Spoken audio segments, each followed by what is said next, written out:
हमारी सभी वीडियो को आप सभी का बहुत प्यार मिल रहा है, उसके लिए धन्यवाद। हमारी एक सीएचओ साथी की रिक्वेस्ट आई थी जनरल राउंड के ऊपर वीडियो बनाने के लिए। पार्ट 1 वीडियो मैंने बनाई है जो हमारे चैनल पर उपलब्ध है। हमारे सभी सीएचओ साथी बहुत मेहनत से अपना काम कर रहे हैं। सभी सीएचओ साथियों की और नॉलेज बढ़ाने के लिए आज मैं इस जनरल राउंड के ऊपर पार्ट 2 वीडियो बना रहा हूँ। पिछली वीडियो में हमने कवर किए थे 1 से लेके 12 चेक पॉइंट। आज मैं कवर करूंगा 13 से लेके 22 तक, टोटल 10 चेक पॉइंट कवर करूंगा। जो जो जब एनक्वास का एक्सटर्नल असेसमेंट होता है, असेसर क्या क्या चीज़ें चेक करते हैं, क्या क्या चीज़ें देखते हैं हमारे आयुष्मान आरोग्य मंदिर में। अगर आपको मेरी ये वीडियो अच्छी लगे तो हमारे चैनल को सब्सक्राइब कीजिए और लाइक कीजिए। चलिए वीडियो स्टार्ट करते हैं। तो 13 नंबर का जो पॉइंट होता है वो होता है adequate space oblique room for yoga. Yoga के लिए हमारे पास स्पेस है या नहीं है आयुष्मान आरोग्य मंदिर में, और इम्यूनाइजेशन एक्टिविटीज़ हमारे आयुष्मान आरोग्य मंदिर में हो रही नहीं हो रही है, तो उसके लिए हमें प्रॉपर स्पेस चाहिए। जैसा जो हमारा आयुष्मान आरोग्य मंदिर होता है उसमें जहाँ पे हम योगा कराते हैं वहाँ पे प्रॉपर टीन शेड होनी चाहिए, जिससे अगर बारिश का मौसम है, बारिश के मौसम में जो गांव के लोग होते हैं जो योगासन करते हैं आगे, वो बिल्कुल भी भीगने नहीं चाहिए उसमें बारिश में। और इम्यूनाइजेशन की एक्टिविटीज़ होनी चाहिए, टीकाकरण भी होना चाहिए हमारे आयुष्मान आरोग्य मंदिर में। फिर हमारा 14 नंबर का चेक पॉइंट आता है demarcated space for laboratory diagnostic drug and storage.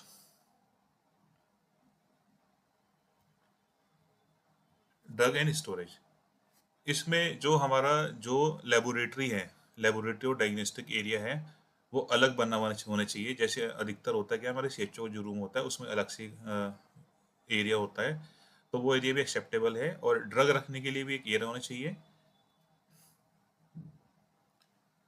जो हमारा लेबोरेटरी एरिया है वो सही प्रॉपर बना होना चाहिए। उसमें जो सिंक लगी हुई होती है वो डीप होनी चाहिए, जिससे छींटे हमारे ऊपर ना आए। उसमें जो टैप लगी होती है वो एल्बो टैप होनी चाहिए। और उसमें ईटीपी भी होना चाहिए लिक्विड वेस्ट मैनेजमेंट के लिए। जो हमारा लिक्विड वेस्ट निकलता है उसको हमें आधे घंटे ईटीपी में छोड़ना होता है, डिसइंफेक्ट करके हमें उसे ड्रेन आउट करना होता है बाहर नाली में, जिससे हमारे वातावरण में इन्फेक्शन ना फैले। और जो हमारी जो मेडिसिन होती है उसके लिए हमें प्रॉपर अलमीरा होनी चाहिए हमारे पास, प्रॉपर रैक्स होनी चाहिए, और शेल्फ होनी चाहिए हमारे आयुष्मान आरोग्य मंदिर में। फिर हमारा चेक पॉइंट आता है,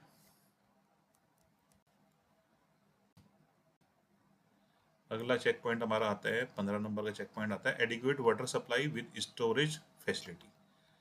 अब जो हमारे पेशेंट आते हैं, जो उनके रिश्तेदार आते हैं, उनके लिए पीने का पानी होना चाहिए। या तो आरओ लगा हुआ होना चाहिए हमारे हॉस्पिटल में, या फिर डेली डेली पोर्टेबल वाटर, जो कैम्फर का वाटर होता है उसकी प्रॉपर सप्लाई होनी चाहिए।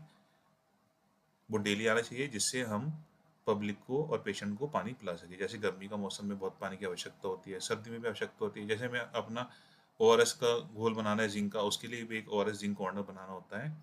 और जो हमारा जो पानी होता है पंप की उसकी प्रॉपर सप्लाई होनी चाहिए, मोटर लगा होना चाहिए, ऊपर टैंक रखा होना चाहिए। और वाटर की कैपेसिटी इतनी होनी चाहिए कि 3 दिन तक पानी मिलता रहे आयुष्मान आरोग्य मंदिर में। और हमारा जो पानी है उसका पीरियडिक क्लोरिनेशन कराना होता है। क्लोरिनेशन के लिए टैबलेट्स आती है, उस टैबलेट्स में लिखा होता है, जो जनरली मिल जाती है हमें, मार्केट से मिल जाती है या सरकारी सप्लाई में भी आती है। टैबलेट्स के ऊपर लिखा होता है कि 500 लीटर पानी में कितनी टैबलेट डालनी है, वो आपको मार्केट से मिल जाएगी। और उसके बाद हमें जो हमारा जो पानी होता है, हमारा जो टैंक है, वो हमें हर 3 महीने में साफ कराना होता है। और हर 3 महीने में वाटर की टेस्टिंग भी करानी होती है, कोई इसके अंदर कीटाणु तो डेवलप नहीं हो रहा है। उसका ठीक से तरीका ये होता है, एक कंटेनर होता है, कंटेनर में पानी लेते हैं, उसको हम लैब में भेजते हैं, लैब में देखते हैं कोई इसके अंदर माइक्रो ऑर्गेनिज्म डेवलप तो नहीं हो रहा है। उसके बाद हमारा चेक पॉइंट आता है 16 नंबर, अवेलेबिलिटी और regular and uninterrupted electricity supply.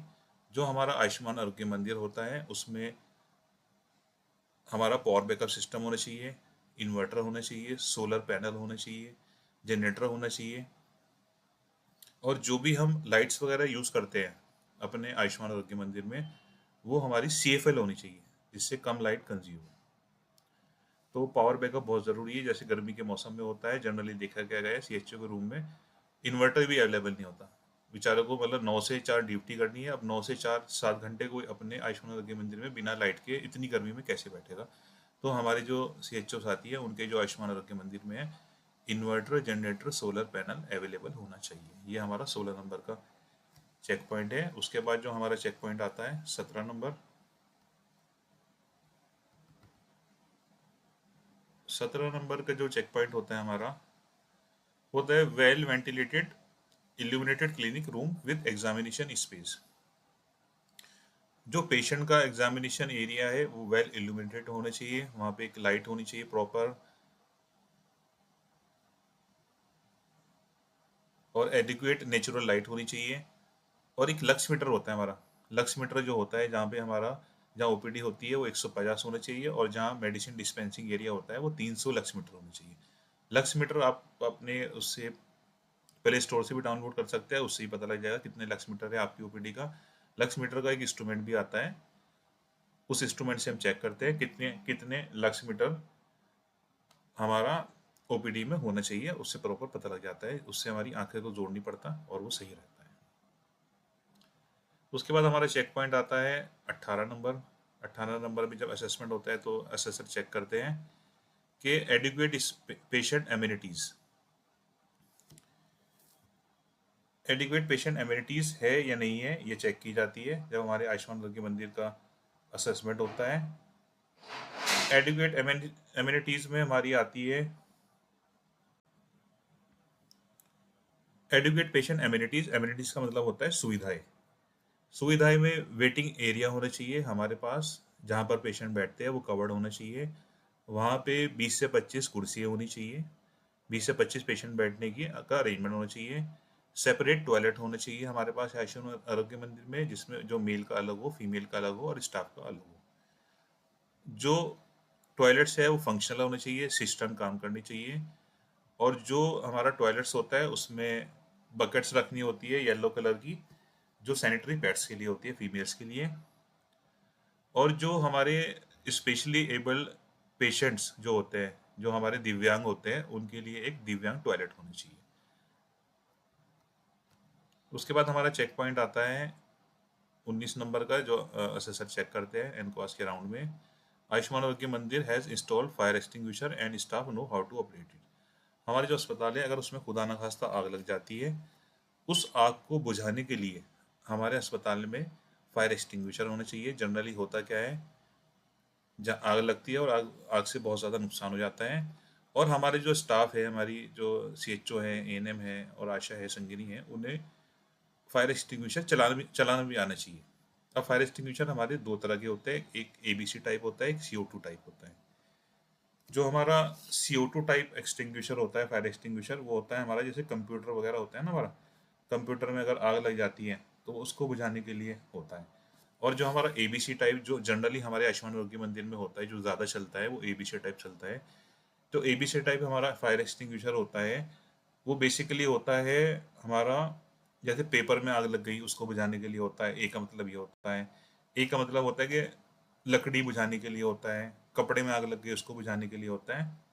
तो ये हमारा ए टाइप ए हो गया। ए बी सी का मतलब मैं आपको समझा रहा हूँ। बी का मतलब होता है पेट्रोल बुझाने के लिए होता है, ऑयल, पेट्रोल से अगर आग लग गई उसे बुझाने के लिए होता है। तेल से अगर आग लग गई उससे बुझाने के लिए होता है। स्प्रिट से अगर आग लगी उसको बुझाने के लिए होता है। केमिकल से अगर आग लगी, एबीसी टाइप, उसके लिए होता है बी। ये बी हो गया। और सी का मतलब है जो कुकिंग से जो आग लगी और जो वेल्डिंग से आग लगी उसको बुझाने के लिए होता है। और अगर तार से आग लग गई, तार तार भी शॉर्ट सर्किट हो गया, तो तार की आग भी एबीसी से बुझानी होती है। ठीक है। अब इसको बुझाने का तरीका आना चाहिए। इसमें रेस और पास होता है। रेस में सबसे पहले आर से रेस्क्यू होता है, पेशेंट को बचाना होता है। ए से अलार्म होता है, अलार्म मतलब चिल्लाना होता है। वैसे कोड होते हैं हमारे हॉस्पिटल में, कोड रेड होता है, कोड रेड बोलना होता है, code red, code red, code red.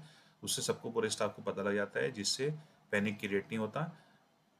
उसके बाद रेस में R R rescue, A alarm, C contain, सीमित करना होता है। जहाँ पर अगर मान लो अंदर आग लग रही है तो वहाँ पे एक हल्का सा डोर बंद कर दो, या फिर उसको एक बैरियर लगा दीजिए। उसके बाद ई हमारा एक्सटिंग्विश, एक्सटिंग्विश हमें आग बुझानी है। आग बुझाने के लिए हमारा फॉर्मूला होता है पास, PASS।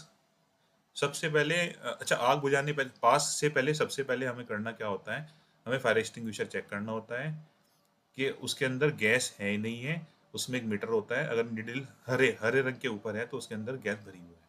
लाल के ऊपर नहीं होनी चाहिए, लाल में एम्प्टी होती है। अगर और जो हमारा फायर एक्सटिंग्विशर है उसमें एक्सपायरी डेट चेक करनी होती है, एक्सपायर तो नहीं हो, और रिफिल की डेट चेक करनी होती है, रिफिल की डेट है ही नहीं है। उसके बाद हमारा पास होता है। पास में PASS होता है। P से पुल द पिन, A से am the base of fire, S से स्क्वीज, और फिर दोबारा S से स्वीप। मतलब P से पुल द पिन, सबसे पहले हमें मीटर चेक करना होता है, हरे के ऊपर निडिल हरे के ऊपर होनी चाहिए।